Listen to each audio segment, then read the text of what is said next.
Hello dear students, welcome to my class. Today we are going to solve question number 11 to question number 15. So let's begin with question number 11. Question number 11, if the sum of the first n terms of an arithmetic progression is 4n minus n square, what is the first term, that is s1? What is the sum of first two terms?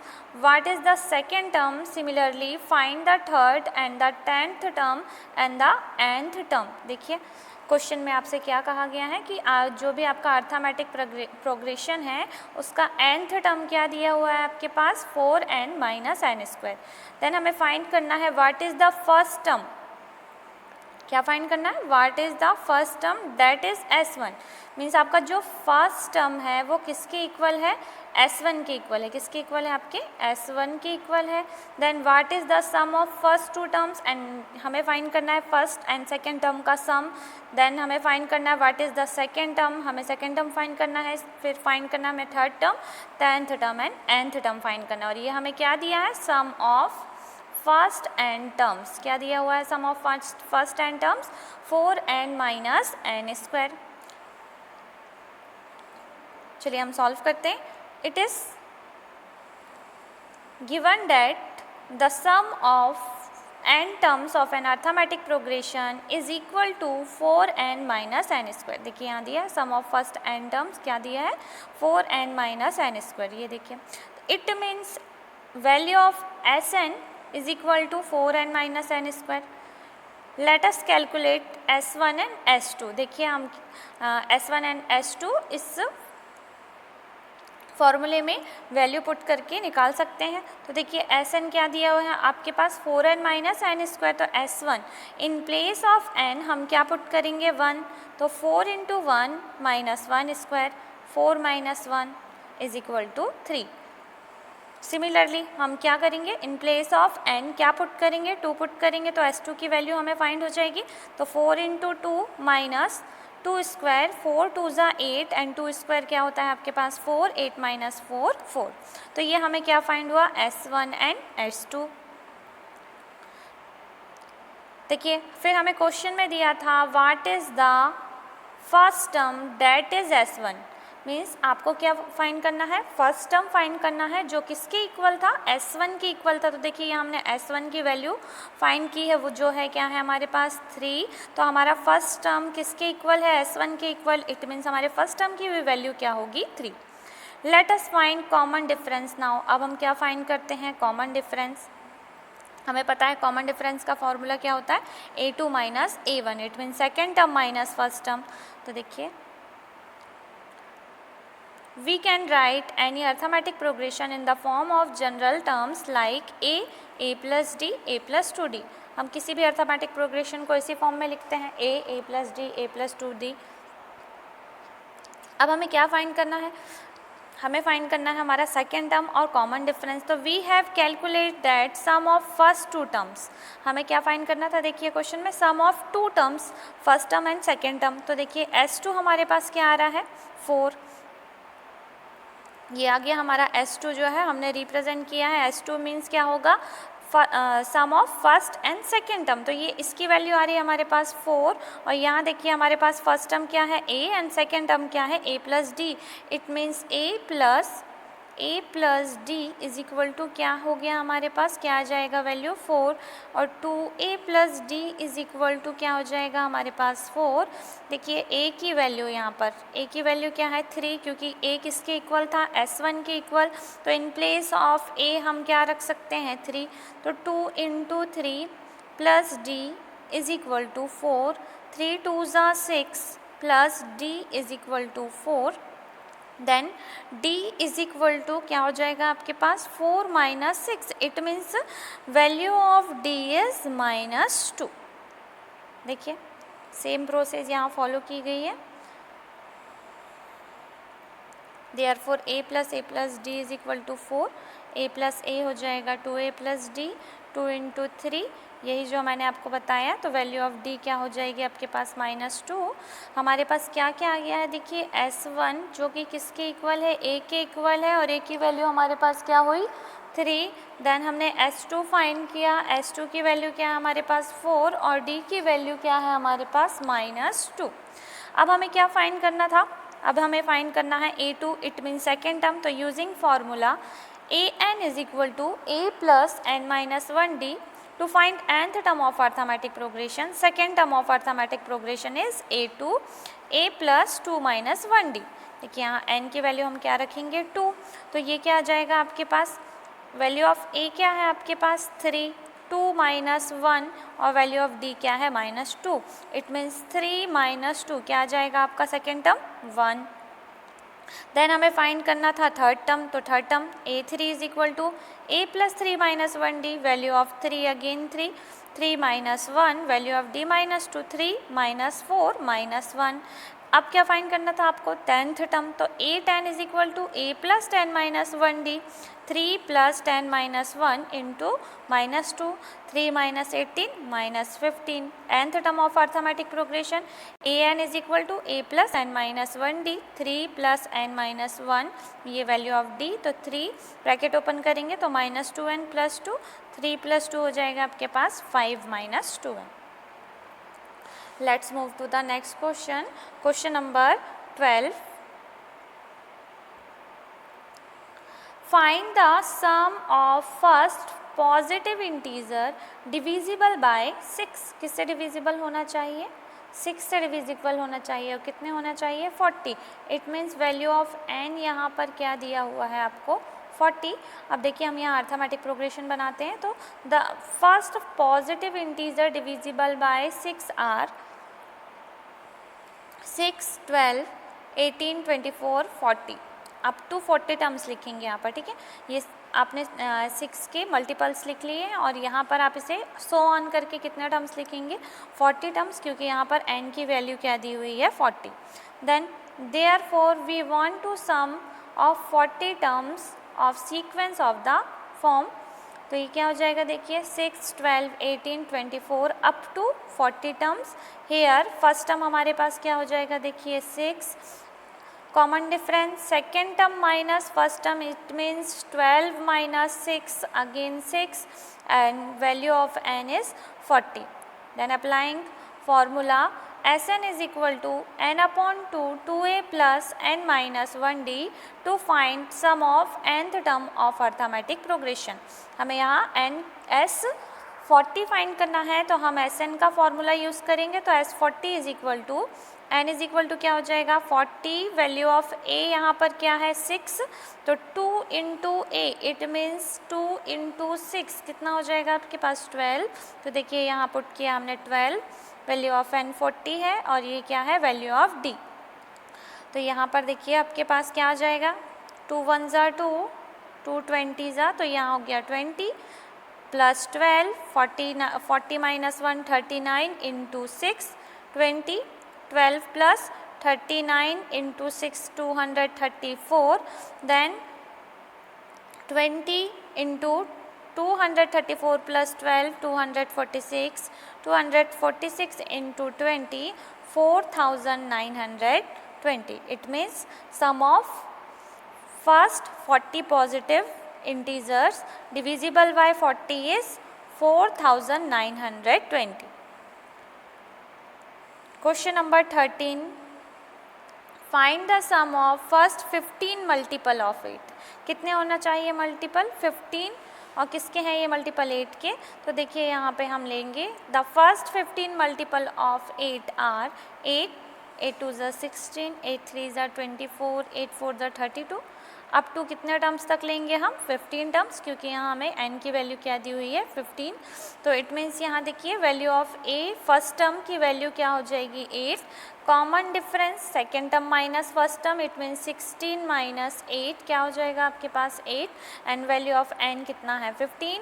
आपको सम of 15 terms find करना है, तो आप formula use करेंगे सम of nth term का, तो applying formula Sn is equal to n upon 2 2a plus n minus 1d to find sum of nth term of arithmetic progression, we get S15 value of n 15।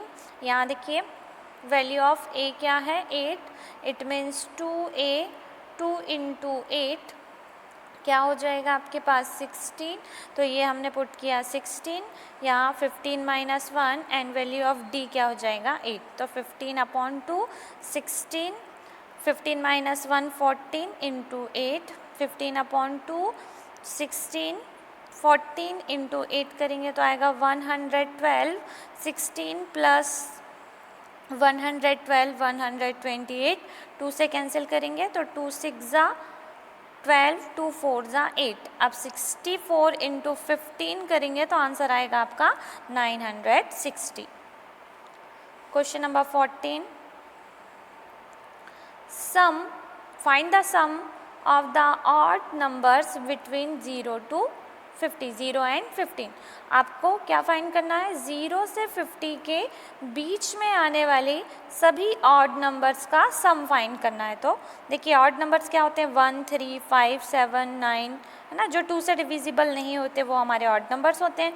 तो चलिए देखिए हम arithmetic progression बनाते हैं यहाँ पर। तो the odd numbers between 0 and 15 are 1 3 5 7 9 so on 49। ठीक है, ये कहाँ तक आ जाएगा, ये 49 हमारा लास्ट टर्म भी है और nth टर्म भी है। It is an arithmetic progression because the difference between consecutive terms is constant. देखिए ये हमारा क्या है, अर्थमेटिक प्रोग्रेशन है क्योंकि इनके बीच का जो डिफरेंस है, कॉमन डिफरेंस है, वो क्या है, सेम है। तो यहाँ देखिए फर्स्ट टर्म क्या हो जाएगा, ये हमारा अर्थमेटिक प्रोग्रेशन। फर्स्ट टर्म क्या है आपके पास 1, तो a is equal to 1।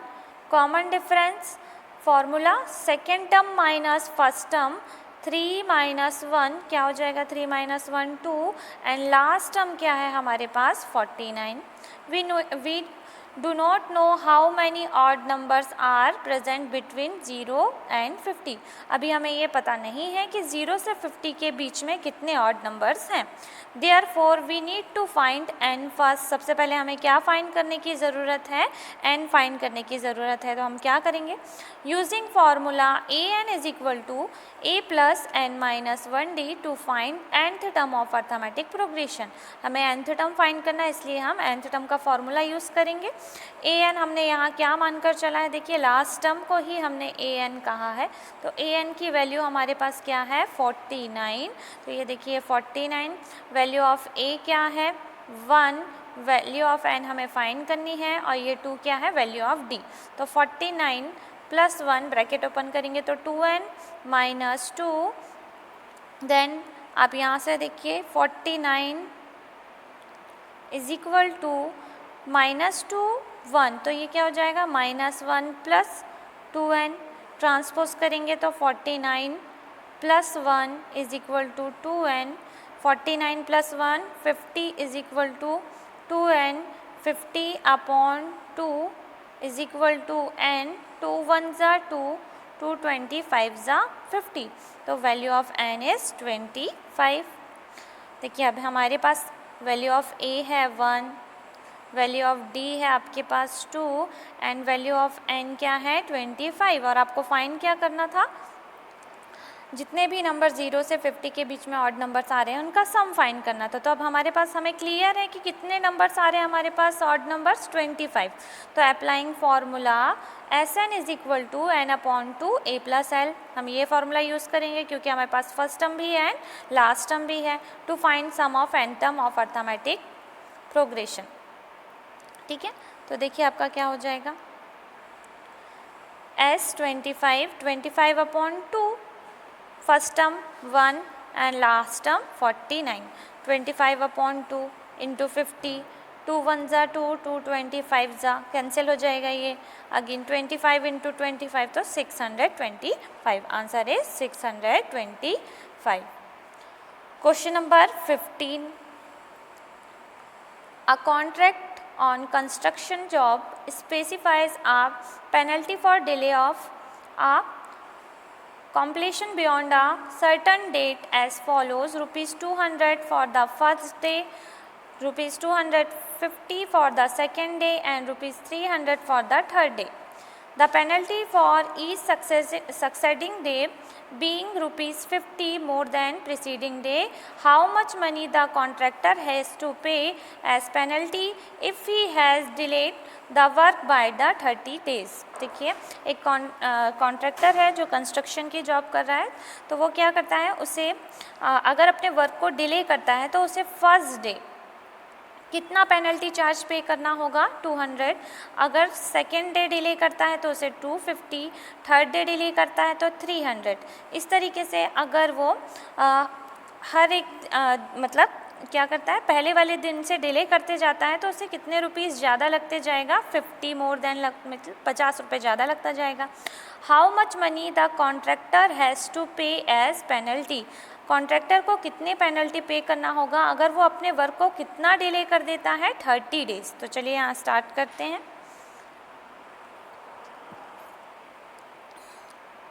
Penalty for first day, देखिए हमारे पास पेनल्टी फॉर फर्स्ट डे क्या है, rupees 200। Penalty for second day 250। Penalty for third day 300। ठीक है। It is given that the penalty for each succeeding day is rupees 50 more than the preceding day. पहले वाले दिन से आगे वाले दिन में हमारे जो पेनल्टी है वो कितनी ज़्यादा है, 50 रुपीज़ ज़्यादा है। It makes it an arithmetic progression, ये क्या बना रहे हैं, एक अर्थमेटिक प्रोग्रेशन बना रहे हैं। The difference between consecutive terms is constant, क्योंकि इनके बीच दो टर्म्स के बीच में जो डिफरेंस है वो क्या है, सेम है। We want to know how much money the contractor has to pay as penalty, हमें ये पता करने की ज़रूरत है कि कॉन्ट्रैक्टर को कितनी पेनल्टी पे करना है। If he has delayed the work by 30 days, अगर वो अपने वर्क को कितने दिन डिले करता है, 30 डेज। ठीक है।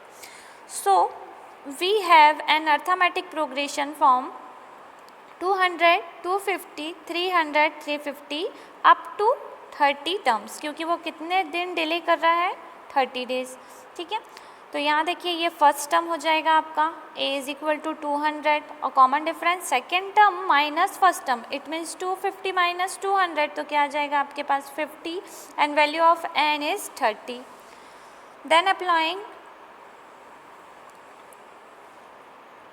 Formula Sn is equal to n upon 2a plus n minus 1d to find sum of nth term of arithmetic progression, we get Sn is equal to, देखिए वैल्यू ऑफ n क्या है आपके पास 30, value of a क्या थी आपके पास 200, ये देखिए value of a क्या है 200, तो 2a means 2 into 200, it means ये क्या हो जाएगा आपके पास 400, वैल्यू ऑफ n 30 इंटू 50, ये हो जाएगा 2 1 ज़ा 2, 2 15 ज़ा 15, 400, 30 minus 1, 29 into 50. Then 15, 429 into 50, 1450, 1450 में हम ऐड करेंगे 400, तो आपका आएगा 1850 एंड 1815 का हम मल्टीप्लाई करेंगे 15 के साथ, तो आपका आंसर आएगा 27,750। Therefore, penalty for 30 days is rupees 27,750. It means contractor को 30 days की पेनल्टी कितनी पे करनी होगी, 27,750। Thank you. क्यों, क्या हुआ, बना तो किया था यार, कुछ बुरा बोले हैं तो मैंने पहले ही बोल दिया था कि मत करो मत करो।